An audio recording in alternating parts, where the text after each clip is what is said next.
garantis rien, je découvre l'histoire avec vous, hein. Il faut comprendre que je découvre les histoires avec vous. Sauf quand je raconte une histoire à moi. C'est des histoires, ça dépend. Il y a des fois des histoires du bled, donc c'est des histoires, enfin, les pires de tous que je vous déconseille d'écouter.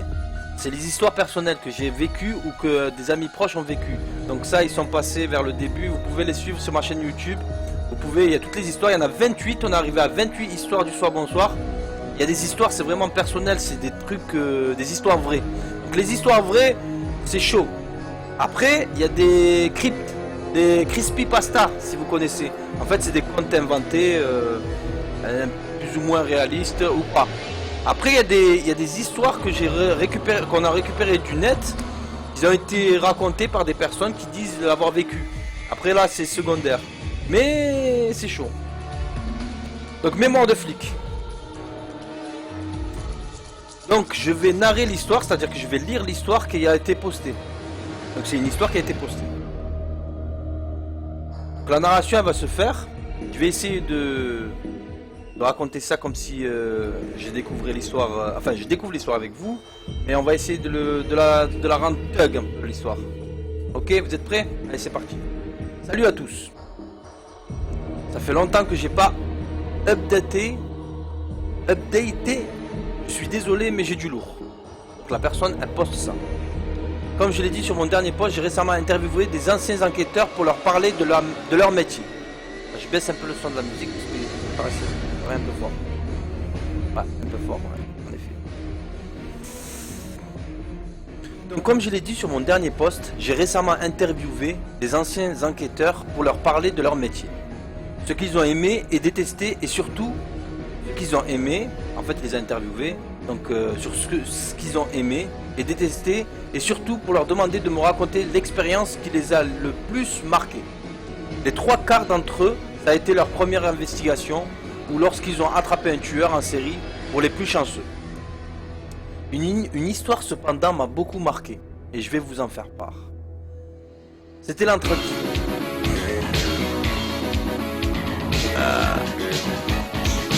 Nameless Thug Life. Elle a une pause, il mérite.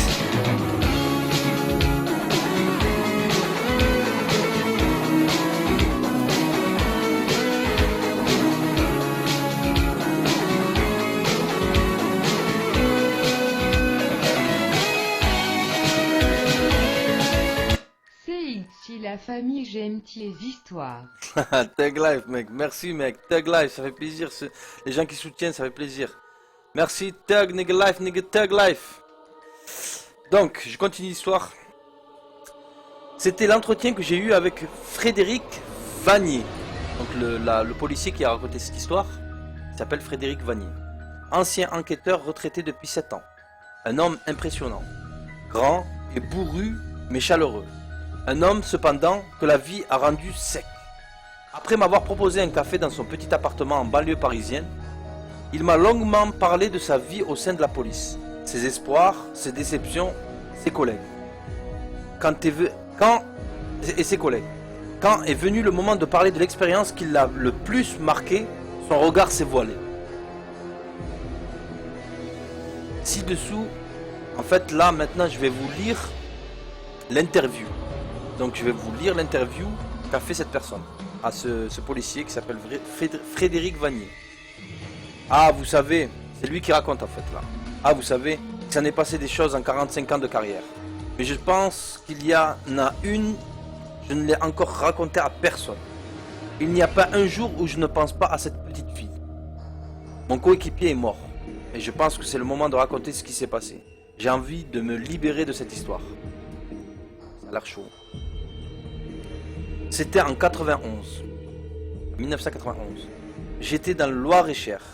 Ça a commencé par ce type qui arrive dans le commissariat, affolé. Il était grand et mince, un peu dégingandé, et surtout des cernes immenses, comme s'il n'avait plus dormi depuis plusieurs jours. On prend sa déposition. Il répète qu'on vient le réveiller tous les soirs à 2 h du matin. On était dans une ville, tout le monde se connaît un peu. Et c'est étonnant d'entendre parler défractions à répétition comme ça en plein centre. En plein centre-ville. Tu sais, il y avait pas mal de vieux qui vivaient là-bas. Et leur passe-temps favori, c'était de s'observer les uns les autres. S'il y avait eu un cambrioleur, ben, il l'aurait sûrement coincé, quoi. Il l'aurait probablement su plus tôt. Je décide de m'occuper de cette affaire. Avec Maurice, mon coéquipier, et moi. Il suit la personne jusqu'à chez lui. Je regrette encore aujourd'hui d'avoir embarqué Maurice là-dedans. Donc son ami, son collègue de boulot. Sa petite maison était très mignonne. C'était celle qui était en vente depuis plusieurs années. Il nous dit qu'il s'est installé ici, seul, après son divorce avec sa femme. Tout allait bien au début, mais depuis quelque temps, il entend des bruits dans la chambre du haut et dans l'escalier. Un peu en bas aussi, mais il n'est pas sûr. Il a regardé plusieurs fois, rien n'a été volé. Il pense que ce sont des squatteurs, étant donné que la maison est restée vide longtemps, mais il n'ose pas descendre les chasser. Il pensait qu'il s'en irait tout seul. On commence à inspecter sa petite maison, pas de traces d'effraction, c'est pas très étonnant. Si les squatteurs venaient depuis un moment, ils devaient avoir un double de la clé. Il n'y avait pas grand chose à voir.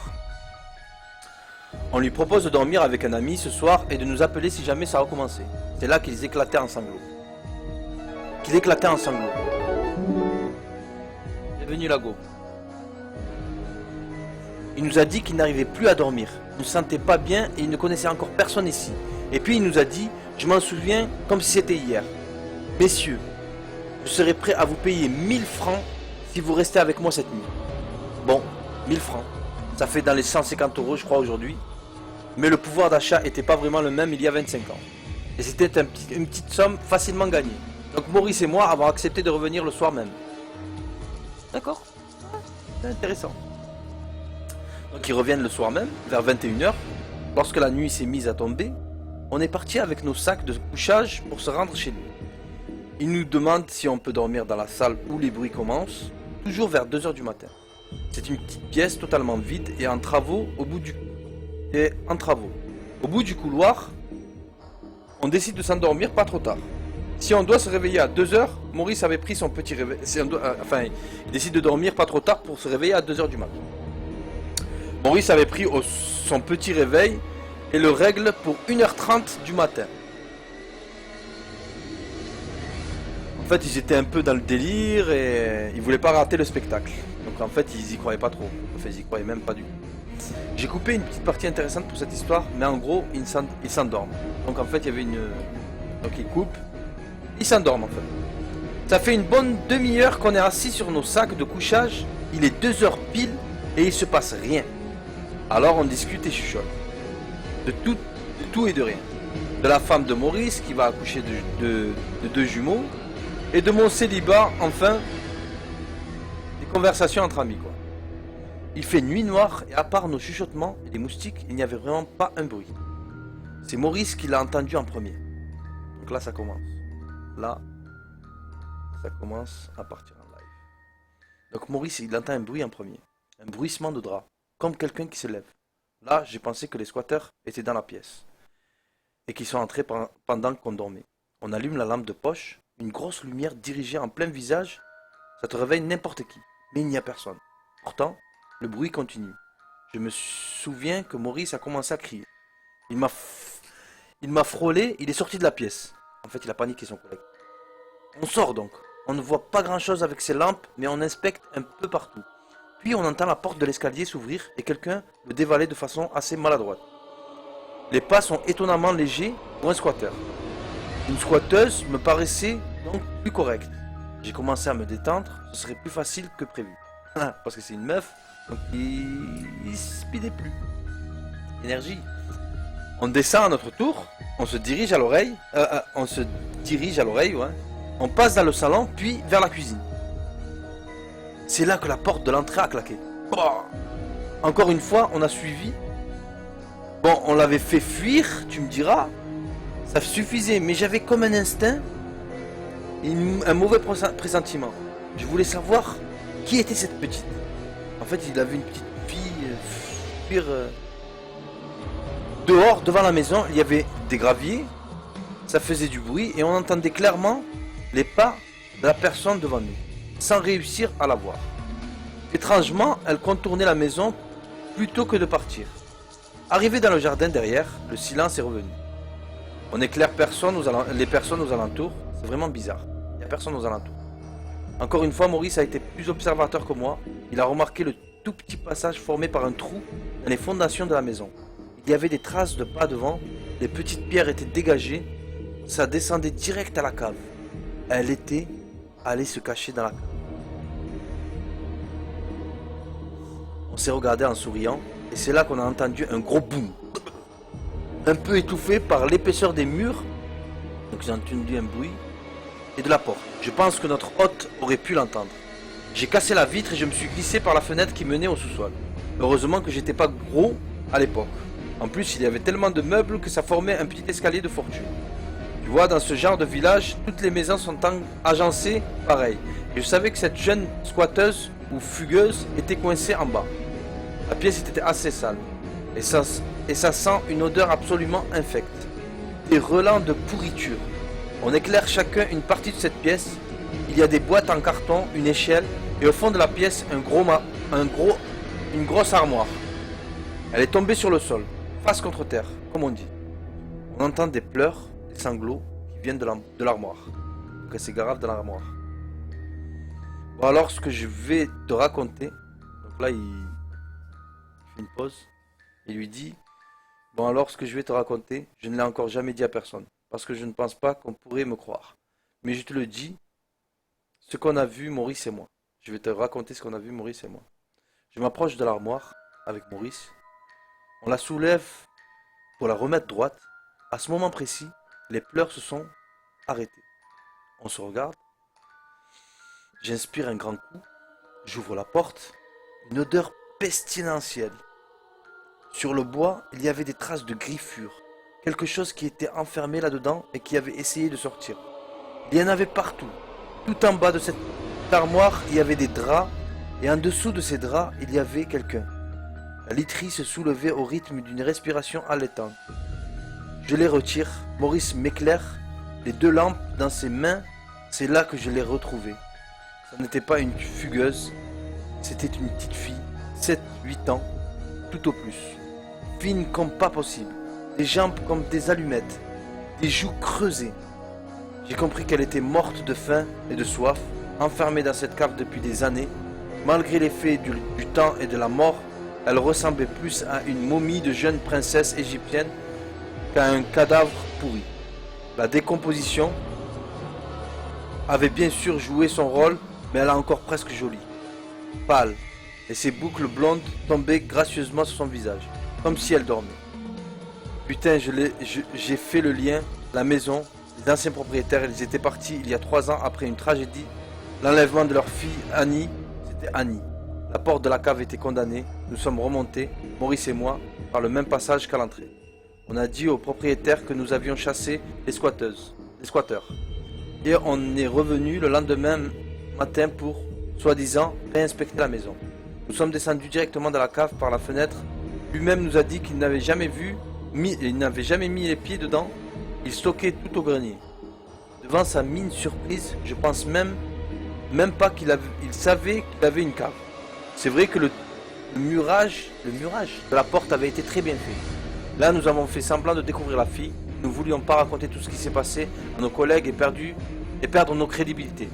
Tout s'est accéléré. Ils ont récupéré l'enfant. Et 3 ans après sa disparition, elle a enfin pu avoir un enterrement digne de ce nom. Ah ouais? Donc elle était morte. J'ai parlé avec leurs parents, les parents de la petite. Je voulais comprendre ce que j'avais vécu. Ils m'ont tout raconté. Il y avait cette indicible douleur dans leur ton, mais je pense qu'ils étaient apaisés de l'avoir retrouvée. Quand ils ont aménagé, Annie avait quelques mois, ils ont tout de suite fait murer la cave. Ils avaient peur que leur fille tombe dans les escaliers quand elle saurait marcher. Et puis ils ont oublié cette pièce. Ils m'ont dit qu'elle était somnambule. Une nuit, elle avait juste disparu. Elle n'était plus dans son lit.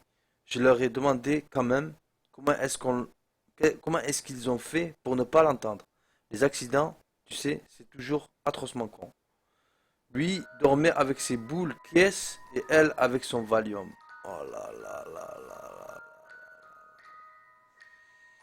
Somnambule, tu comprends. Le bruit du drap, les petits pas qui descendaient les escaliers maladroitement, mais le pire, je vais le dire, elle n'a jamais pu appeler à l'aide. La pauvre petite était sourde et muette. Ils ont cherché partout, sans penser à cette pièce qu'ils avaient condamnée il y a des années. Elle s'est réveillée coincée dans cette armoire, sans pouvoir crier. Personne ne l'a entendue, seule, prisonnière du meuble abandonné par ses parents. Au bout de quelques mois, ils n'ont plus pu vivre dans cette ville qui leur avait pris leur petite fille. Ils sont partis. J'ai beaucoup de peine pour elle, mais je pense que maintenant, elle est en paix. Voilà, c'est tout maintenant. Catastrophe quand même cette histoire. Mesquina la petite. Elle était somnambule.